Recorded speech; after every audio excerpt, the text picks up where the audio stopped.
تنقید سے فرصت نہیں، عشق پر اعمال کی بنیاد رکھ. یہ ایک شعر ہے کسی عاشق کا. عقل ہمیشہ تنقید کرتی ہے، یہ کیوں، وہ کیوں، یہ کہاں سے آیا، وہ کہاں سے آیا، یہ کیوں کرتے ہو، وہ کیوں کرتے ہو، یہ کہاں لکھا ہے، وہ کہاں ہے. ایسے لوگ ہیں نہیں ہیں، یہ تنقید ہی کرتے ہیں، انہیں کوئی کام نہیں ہے. تو اسی کے لیے کسی عاشق نے کہا ہے کہ عقل کو تنقید سے فرصت نہیں اور عشق پر اعمال کی بنیاد رکھ. اپنے عمل کی بنیاد رکھ عشق پر، جس کا تعلق عشق رسول سے ہو، عشق انبیاء سے ہو، اولیاء سے ہو، اللہ والوں سے محبت سے ہو. جب بندے کے اندر یہ چیز آتی ہے تو بندہ پھر اللہ کے ہر نیک بندے کی ادا کو اپنانے کی کوشش کرتا ہے. وہ پھر یہ نہیں کہتا یہ کہاں سے، وہ کہاں سے، یہ کیسے، وہ کیسے. عشق پر. اب کہیں حدیث میں یہ آیا کہ جب حدیث بیان کرو تو میں جیسے مسکرایا تم مسکرانا، کہیں نہیں ہے. لیکن یہ چیز انہوں نے کیوں بنائی؟ یہ عشق کہہ رہا تھا. یہ کیا کہہ رہا تھا؟ یہ تھا کہ حضور کی اداؤں کو اپنایا جائے. یہ عاشقان رسول صحابہ کرام ایسے زبردست عاشق رسول تھے کہ وہ پیارے آقا صلی اللہ تعالیٰ علیہ وآلہ وسلم کی ہر ادا کو اپنانے کے لیے بے قرار رہتے تھے. اس ضمن میں ایک واقعہ اور سنیے. حضرت قاضی عیاض مالکی رحمۃ اللہ تعالیٰ علیہ اپنی بہت ہی مشہور کتاب شفا شریف میں نقل فرماتے ہیں.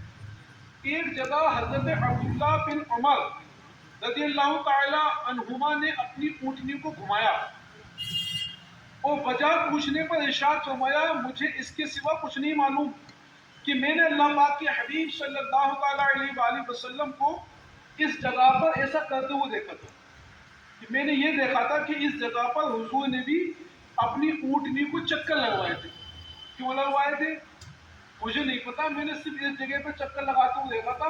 میں بھی حضور کی اسی ادا کو ادا کرتے ہوئے اس اونٹنی کو یہاں پر چکر لگوا، لہٰذا میں نے بھی ایسا ہی عمل کر لیا جیسے میں نے اللہ کے رسول کو کرتے ہوئے دیکھا تھا. پیارے اسلامی بھائیو، صحابہ کرام کا سنت کی پیروی کا جذبہ دیکھیں. ان کی روشنی میں ہم اپنے دعوی محبت کا جائزہ لیں. اب ایک طرف تو ان کی زندگی رکھے سامنے، ان کی سیرت کو رکھے، ان کا وہ جذبہ کہ یہ کوشش کرتے تھے کہ کوئی ایسی بات معلوم چل جائے کہ حضور کی سنت ہو، یہ جو کام آپ نے کیا ہو بس مجھے کرنا ہے. اور ایک طرف ہم اپنی ذات کو رکھیں کہ اس چیز کو لے کر کے ہمارے خود کے جذبات کیا ہیں، ہمارے خود کے حالات کیا ہیں. صحابہ کرام جب حضور کی بارگاہ میں موجود ہوتے تھے، علم دین کی محفل ہوتی تھی تو وہ اتنی توجہ کے ساتھ علم دین کی گفتگو سنتے تھے کہ اگر پرندے ان کے اوپر آن کے بیٹھ جائیں تو پرندے اڑ نہ سکے. پرندہ حرکت والی چیز میں نہیں بیٹھے گا بلکہ جو چیز بالکل مستقل ساکت ہوتی ہے اس پہ پرندے بیٹھ جاتے ہیں. تو علماء نے لکھا ہے کہ اتنے ادب کے ساتھ صحابہ بیٹھتے تھے کہ ان پر اگر پرندے بیٹھ جائیں تو پرندوں کو پتہ نہیں چلتا کہ یہ درخت ہے یا انسان ہے. اتنی ادب حضور کی بات ہے. آج ہم اس چیز کا جائزہ لے لیں کہ ہم دینی محافل میں بیٹھے ہوتے ہیں، ہمارے حالات کیا ہوتے ہیں. ادھر کو دیکھ رہے ہیں، ادھر کو دیکھ رہے ہیں، اس کے کان میں خوشبو کر رہے ہیں، ادھر اٹھ کے چل دیے، ادھر اٹھ کے چل دیے، موبائل چیک کر لیا. یہ حالات ہوتے ہیں. حقیقت یہی ہے کہ دینی محافل کے آداب بھی ہم سے نہیں آتے. لیکن جب ہم ان چیزوں کو سیکھیں گے، سنیں گے تو انشاءاللہ عمل کا جذبہ بھی آئے گا. تو ہم اس پر یہ غور کر لیں کہ صحابہ کرام کا انداز کیسا تھا کہ وہ حضور کی محبت میں اتنے دیوانے تھے کہ کہیں سے پتہ چلے کہ حضور کی یہ ادا تھی، ان کو وہ ادا اپنا لی. ایک مرتبہ حضرت سیدنا عثمان غنی رضی اللہ تعالیٰ عنہ نے وضو کیا. وضو کرنے کے بعد آپ مسکرا دیے. پوچھا کہ بھائی میں آپ کو اس کی وجہ بتاؤں کہ میں کیوں مسکرایا؟ تو انہوں نے پوچھا، صحابہ نے بتائیے کیا وجہ ہے؟ تو فرمایا کہ ایک مرتبہ میں نے دیکھا تھا کہ حضور نے وضو کیا تھا، وضو کرنے کے بعد آپ مسکرائے تھے، تو میں بھی حضور کی سنت پہ عمل کرتے ہوئے وضو کرنے کے بعد یہاں بیٹھ کر کے مسکرا رہا. کیا جذبہ آیا، کیسی والہانہ محبت.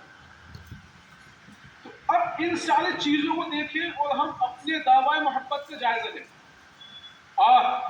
جب ہمارے سامنے نبی کریم صلی اللہ تعالیٰ علیہ وآلہ وسلم کا ذکر خیر ہوتا ہے تو ہم پر کوئی خاص کیفیت تاری نہیں ہوتی. یہاں سے سنتے ہیں اور یہاں سے نکلتے ہیں، ہمارے جسموں پر بھی کوئی عاجزی، انکساری، کوئی دقت، کوئی ایسے معاملات نہیں ہوتے۔